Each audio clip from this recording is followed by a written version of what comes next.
Ustaz, saya sudah 12 tahun hidup sebagai single parent dengan 3 anak. Kadang saya lelah menjalani status sebagai kepala keluarga dengan pekerjaan yang tidak pasti hasilnya. Orang tua dan anak-anak menyuruh saya menikah lagi. Bagaimana mendapatkan jodoh yang baik sementara saya kadang trauma? Yang pertama, ketika kita mendapatkan pengalaman buruk, itu bukan berarti hari esok kita akan mendapatkan pengalaman yang sama. Takdir gak sesimpel itu. Dijelaskan Ibnul Qayyim, hidup itu sebab akibat. Jadi ketika rumah tangga kita sebelumnya buruk, itu kan berarti kalau kita menikah, kita akan mendapatkan rumah tangga yang seperti rumah tangga kita yang sebelumnya. Bukan demikian. Perhatikan apa yang membuat rumah tangga kita yang lalu itu berantakan. Apa sebabnya? Secara umum, itu karena kita salah memilih sosok. Atau faktornya di sosok. Jadi bukan di rumah tangganya. Kita sering salah kaprah dan kita trauma terhadap rumah tangga atau pernikahannya. Rumah tangga tuh gak ada yang salah. Jadi rumah tangga tuh netral. Bahkan rumah tangga adalah sunnah Rasulullah SAW. Kata Nabi SAW, saya makan, saya berpuasa, saya tidur, saya sholat, dan saya menikahi wanita. Lalu Nabi SAW berkata, "Faman ragiba an sunnati falaysa minni." Barang siapa yang tidak suka dengan sunnahku, bukan bagian dariku. Makanya hati-hati kalau kita tidak suka atau trauma dengan rumah tangga. Jadi gak ada isu dengan rumah tangga. Dan kita gak boleh membenci rumah tangga atau trauma terhadap rumah tangga. Pertama, kita harus tepat dalam mendiagnosa masalah. Kalau dalam bahasa fikih itu tahrir mahalin niza. Kita harus tentukan dulu ini masalahnya di mana. Apakah di rumah tangga? Bukan. Di sosok.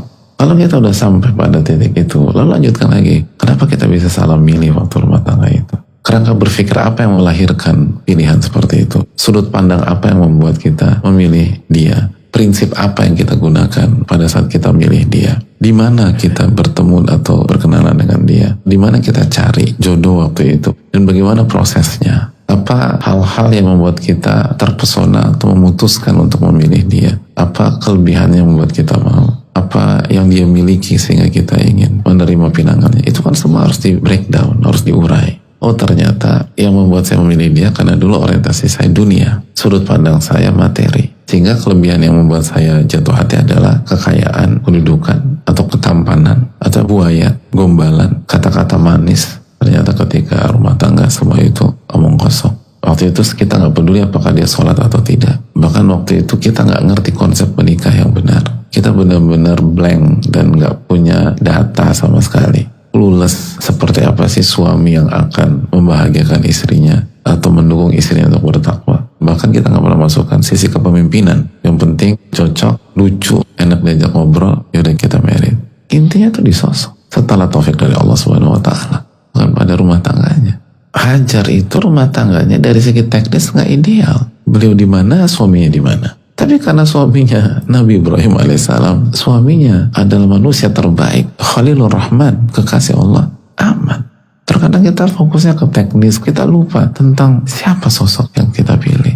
Kalau kita dapat sosok yang tepat, punya kesolehan, akhlaknya baik, punya jiwa pemimpin, ngerti bagaimana menghandle kita, artinya yang kita butuhkan untuk masuk surga. Karena tugas suami adalah ku anfusakum wa ahlikum nar, jagalah diri kalian dan keluarga kalian dari siksa api neraka. Dan tafsir Ali bin Abi Thalib apa? Dengan mengajarkan agama dan mendidik mereka yang benar. Bisa mengajarkan iman, tauhid, mengingatkan tentang kesyirikan, atau jangan sampai jadi ahli dunia. Tidak harus seorang ustadz atau kiai dan seterusnya, tapi bisa megang, menghandle dan bisa mendidik. Itu yang membuat seorang wanita dijaga dari api neraka. Lalu bisa bermuamalah dengan baik. Kalau nggak suka sama sikap kita, yang dia terapkan adalah surat An-Nisa 19. Wa ashiruhunna bil ma'ruf, dan berinteraksilah dengan istri kalian dengan cara yang baik. Fa in karihtumuhun, dan apabila kalian nggak suka sama istri kalian, nggak suka sifat A, sifat B, sifat C, dan seterusnya, Allah berfirman, fa asa an takrahu syai'an wa yaj'alullahu fihi khairan katsira. Bisa jadi yang kalian nggak suka itu, Allah jadikan kebaikan yang banyak darinya. Jadi begitu suami kita ngelihat kekurangan kita, yang dipikirkan apa? Pasti banyak hikmah yang besar dari kekurangan istri saya. Allah akan jadikan dari kekurangan istri saya kebaikan yang banyak. Bayangkan, kekurangan kita aja dilihat sebagai pintu kebaikan dan pintu hikmah. Itu kekurangan istri. Gimana kelebihannya? Kalau wanita mendapatkan sosok suami seperti ini, apa yang ditakutkan? Apa yang dikhawatirkan? Gak akan KDRT, gak akan caci maki, gak akan sewena-wena, gak akan menyiksa, gak akan menzolimi. Itu yang harus dicari suami seperti itu. Itu jannatul dunia, itu surga dunia sebelum surga di akhirat. Terusnya bagi wanita. Dan jangan pernah meremehkan